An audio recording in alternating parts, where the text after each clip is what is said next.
Në fshatin Bradash të Podujevës është bërë vendosja e gurthemelit të shkollës Nuhi Gashi. Ky projekt u thase ka shifrën e rreth 625.000 eurove.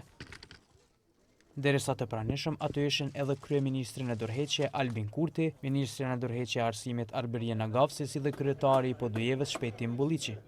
Do t'i ketë 9 klasë mësimore, një sallë të arsimtarve, do të kushtoj afër 625.000 euro, një sipërfaqe gjithë mbarshme për 1330 metra katror, në 2 etazhe, me hapësirë për administrat, me toalete moderne, që përfshin edhe ato për fëmijë me nevoja të veçanta, dhe kjo është lajm i mirë për arsimin, për Bradashin, për Podujevën. Bashkë me kryetarin, me drejtorin e arsimit kemi punuar së afërmi, edhe me mësimdhënësit në mënyrë që krahas infrastrukturës moderne që po mundsohet nga ana e qeverisë dhe komunës, edhe mësimdhënësit e japin më të mirën e tyre, që të kemi rezultate sa më të mira të nxënësve.